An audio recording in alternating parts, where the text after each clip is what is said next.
Now at 10, Joplin area residents hear about the planned resettlement of Afghan refugees in our area. Plus, an annual activity is helping Pittsburgh State students learn what it means to see the world from other perspectives.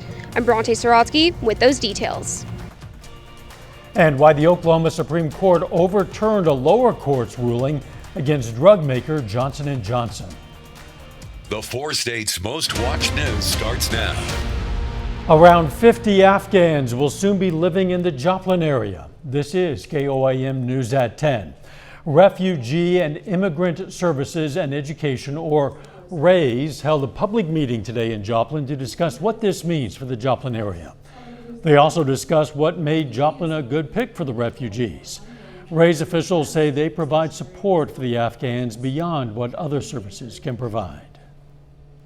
But the volunteers don't necessarily stay with the family.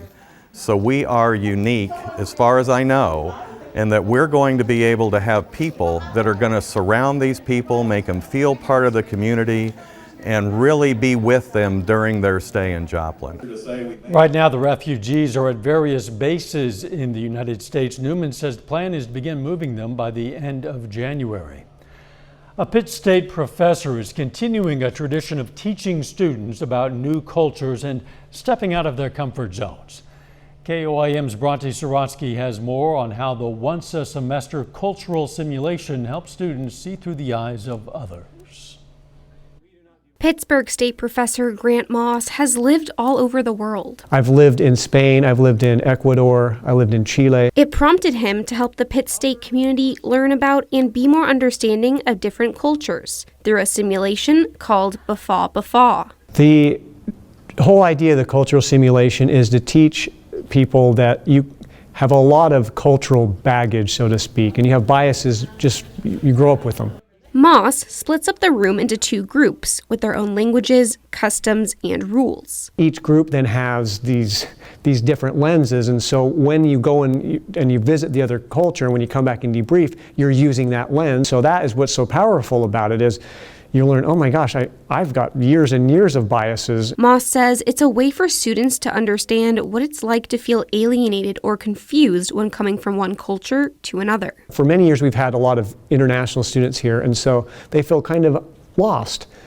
And so it's a way for you to have empathy to see, oh, I never realized this is what somebody might be feeling. Pitt State student Tiara Wallace says she plans to go to Spain next summer, and this activity helped prepare her for the culture shock she may experience. I think this was a perfect opportunity for me to get out of my comfort zone and experience new things. I'll be there for a month, and just allowing myself to have an open mind of experiencing new experiences, and also allowing the country just to overwhelm me with the new and different opportunities that it has. Students discussed what they learned from each other's cultures. Moss says he hopes it'll help them have more empathy towards others. In Pittsburgh, Bronte Sorotsky, KOAM News. The simulation will continue again next semester. Let's check in with Doug Heddy for a first look at the weather. Well, it turned out to be a pretty good Tuesday for us today. A lot of clouds across the region, but not bad. 70 for a high, 55 is where we started. Average high is 61, so a good chunk above where we should be for this time of the year. A lot of clouds, nothing really underneath the clouds, but mostly cloudy skies. May get a few random showers in here late tonight. But our next storm system is developing out across the Rockies, and this system is going to give us thunderstorms by the time we head into tomorrow evening. Temperatures overall look pretty good. Most of us are sitting into low to mid 60s. I think we'll drop back upper 50s for overnight lows. We'll start at about 59, 63 by 10, 67 by noon. High temp very similar to today, right around 70 degrees. Of course, we're going to talk about those thunderstorm chances coming up here in just a bit. Catch you then. The Oklahoma Supreme Court has overturned a $465 million opioid ruling against drug maker Johnson & Johnson, finding that a lower court wrongly interpreted the state's public nuisance law. The court ruled in a 5-1 decision today that the district court in 2019 was wrong to find that New Jersey-based J&J and its Belgium-based subsidiary Janssen Pharmaceuticals violated the state's public nuisance statute. It also rejected the state's appeal to increase the damage award to $9.3 billion. Spokespeople for Oklahoma's current Attorney General John O'Connor and for J&J did not immediately respond to requests for comment. A top Republican lawmaker is pushing to protect the ability of Kansas workers to claim religious exemptions from COVID-19 vaccine mandates and to provide unemployment benefits if they won't get inoculated. Senate President Ty Masterson outlined his proposals today during a meeting of a joint legislative committee. That committee is looking for ways for Kansas to resist COVID-19 vaccine mandates imposed by President Biden. Masterson told reporters during a break in the meeting that he's more seriously considering having lawmakers call themselves into special session to consider such proposals. The full GOP-controlled legislature isn't scheduled to reconvene until January. The Kansas Department of Transportation says it's facing a staffing shortage that could slow the clearing of highways in winter storms. The department said today that it's about 30% short of being fully staffed with snowplow operators across the state. The agency says the staffing shortage is worse this year than it has been in the past. Transportation Secretary Julie Loren says the staffing shortage means that with inclement weather, some highways might not be cleared as quickly as they have been in past years. She says she's warning motorists now so they can plan ahead or alter travel plans when the state faces winter storms. Joplin police investigate 2 shootings, one leading to the arrest of the victim. Both shootings happened yesterday. The JPD responded to the first one just before 10:30 a.m. on the 900 block of South Conner Avenue. That's where they found 29-year-old Joseph Pryor suffering from a single gunshot wound. He received treatment for a non-life-threatening wound at the hospital, and then police arrested him on active warrants out of Webb City. Second shooting happened on the 3100 block of South Jefferson Avenue. Officers were called around 5:30 p.m. They found a man with a gunshot wound to his abdomen. No word on his condition. Joplin police are still investigating, but they believe this was an isolated incident and that there is no threat to the public. Still ahead, Pfizer officially submits a request to get its booster shot authorized for all adults. And American household debt hits record highs. We'll break down the numbers. Coronavirus vaccine booster doses may soon be available for anyone age 18 and up. That news comes as children across the country are lining up to be immunized against COVID-19. Deborah Alfarone has the latest from Washington. Pfizer is asking federal health officials to authorize COVID-19 boosters for all adults. Under the current guidelines, those shots are limited to senior citizens, people with compromised immune systems, and others whose job or living situation puts them at higher risk. To date, over 25 million Americans have received a booster dose. Pfizer says its latest tests show the extra shot restores the effectiveness of the vaccine. The third dose is the one that gives very, very high level of protection, higher than the originally achieved levels of protection, which was 95%. In September, the FDA said the existing data did not support giving boosters to younger people.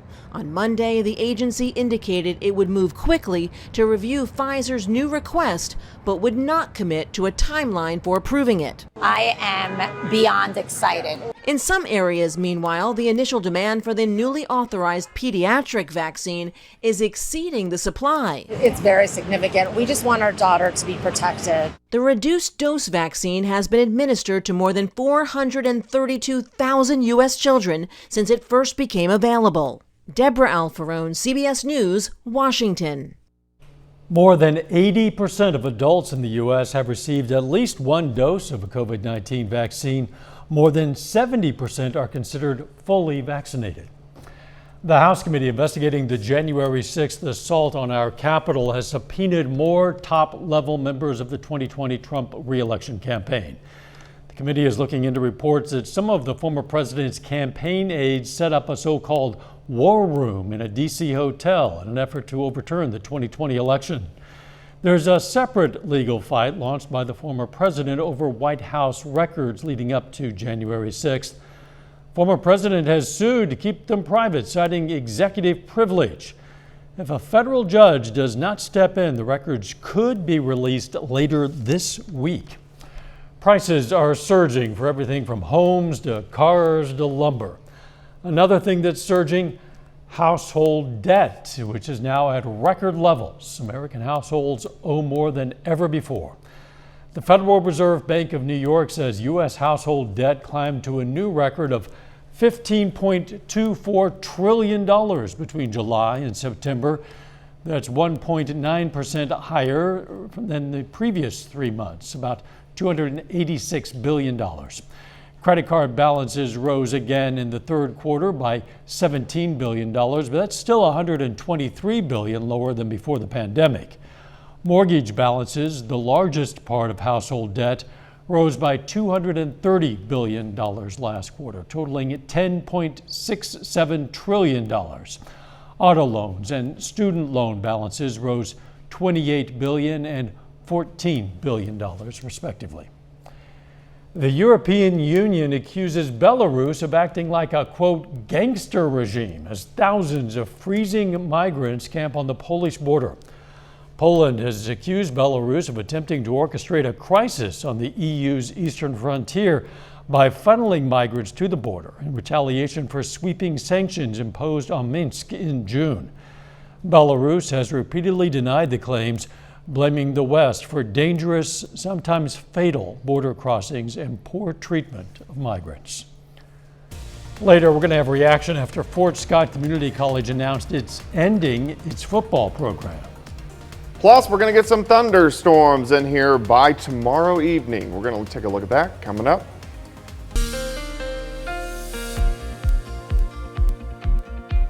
It definitely turned out to be a nice Tuesday for us today. A little bit cloudy, but not bad. The clouds thickened up during the afternoon, but overall it turned out to be a really nice Tuesday afternoon. High temps right around 70 degrees. Nice shot, Indigo Sky Casino and Resort. Of course, Indigo is just outside of Seneca, Missouri. All right, thunderstorms. They roll in tomorrow evening, tomorrow night. Some of these are going to be strong. Cold front. We cool down again as we head toward the weekend, so we're going to have a pretty good freeze. We're going to do the winter forecast. We do this every year. I usually do it right around Thanksgiving-ish. We're going to do it December 2nd, which is a Thursday. And of course, you can always get my long-range forecast on my month-long blog. That is KOAMnewsnow.com. All right, mid-70s yesterday, right about 70 for us today, which is great. Our average high is about 60, 61 degrees.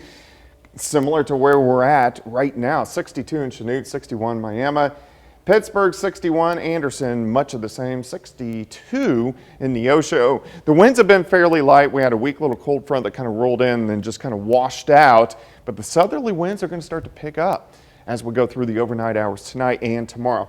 63 south winds, 5 to 10, humidity's kind of high at about 84%. We do have a lot of clouds, nothing underneath the clouds, but clouds will continue to thicken for us tonight. So mostly cloudy, and this is all due to our next storm system, which is just out to our west, right across the western parts of the Rockies. But it's this system, it's going to slide over the Rockies into the Central Plains and give us showers and thunderstorms by the time we head into tomorrow evening. I think most of tonight's okay. We may get a few random sprinkles, a few random little isolated showers late tonight into tomorrow morning.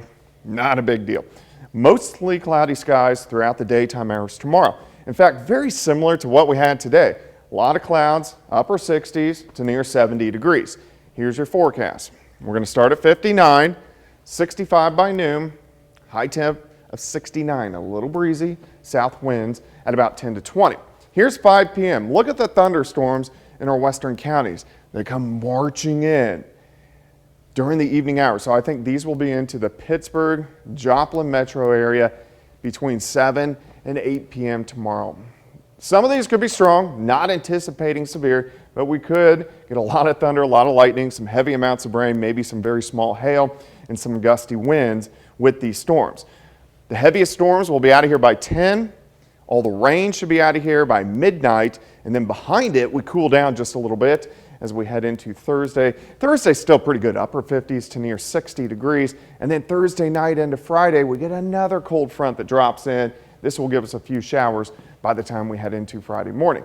Rainfall amounts with this next system, I think most of us a half an inch upwards to an inch of rain, which we haven't had a heavy rain for about a week and a half. So it's okay that we're going to get this by the time we head into tomorrow night.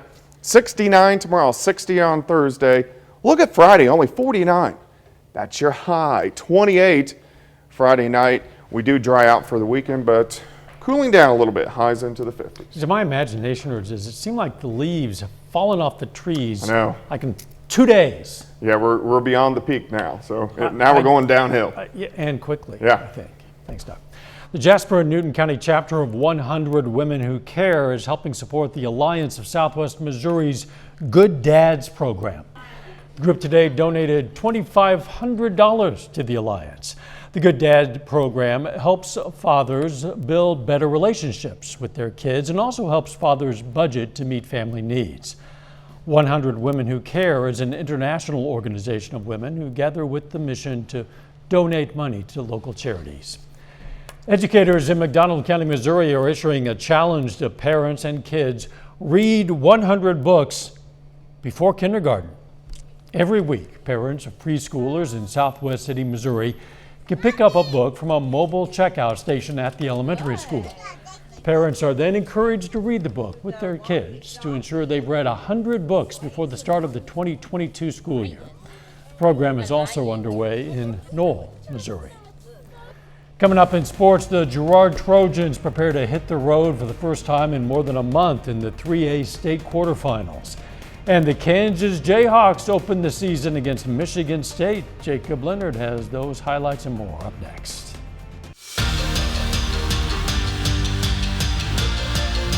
Fort Scott Community College announced the termination of its football program on Monday evening.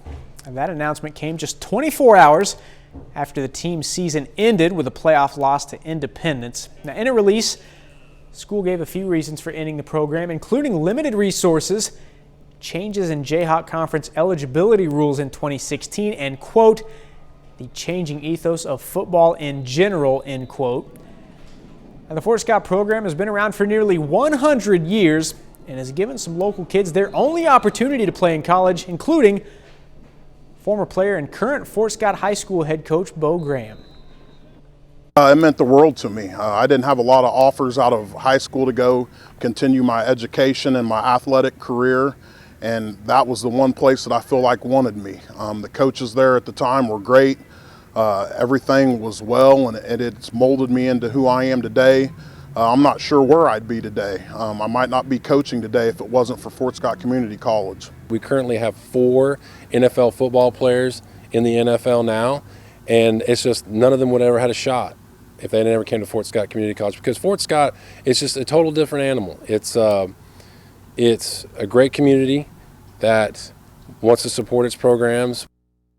Now, the school says that while the program has ended, they will still honor scholarships for players who choose to stay in school. You can check out our full story on the sports page at KOAMnewsnow.com. The Gerard Trojans are one of just 8 teams remaining in the Class 3A state football bracket. And Gerard hits the road to Holton on Friday with a spot in the Final Four on the line. Now, this one is a good one. Both teams undefeated heading into Friday, each sitting at 10-0.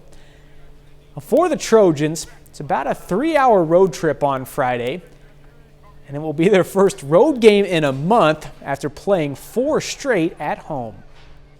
Yeah, I think we're ready. I mean, Holton's a little ways out there from us, so we're just going to have to go up and just get off the bus 100% just like we always have been. Yeah, it's been a nice home stretch, that's for sure, but we were on the road for 3 weeks before that, so we got to be able to handle it. Travel plans aren't going to change too much. We're going to stop, get out a little bit, stretch our legs a little bit, get back on the bus and get there, and hope to get off the bus well. That's going to be important in games like this, that you don't have that lull. So we'll try to make the best plans possible and then hopefully carry them out. Well, tonight is the opening night of the basketball season for the Kansas Jayhawks. Kansas kicks off the year at the State Farm Champions Classic at Madison Square Garden. Now, the Jayhawks enter the season ranked number 3 in the nation. Jalen Coleman, right side 3. KU up 1 midway through the first half. The second half, Ochai Agbaji had a big night on the receiving end of the alley-oop here. Then in transition, pulls up and buries the 3. At that point, the lead is 11. More from Abaji. Gets up and rocks the rim one more time on the alley-oop here. 29 points tonight for Ochai Abaji. Kansas wins its opener tonight, 87-74. That's it for sports. We're back with more news after this. Take time now to honor a local veteran. Specialist Jeffrey Drake served in the U.S. Army during Operation Enduring Freedom. His hometown, Wyandotte, Oklahoma, and we are proud to salute Specialist Jeffrey Drake. He's tonight's four-state hero. An incredible discovery in Wisconsin. Archaeologists have pulled an ancient canoe from Lake Mendota in Madison. A crew from the Wisconsin Historical Society discovered the dugout canoe under about 30 feet of water earlier this year, and they excavated it last week. Carbon dating places it at 1,200 years old, which means the canoe was used around 800 AD. Archaeologists say the canoe is remarkably intact given its age and will help them learn how people subsisted, traveled, and traded around the area. The find was discovered along with net sinkers indicating the vessel was once used for fishing. The canoe is now being preserved at the State Archive Preservation Facility. 1,200-year-old canoe. Crazy they can figure that out.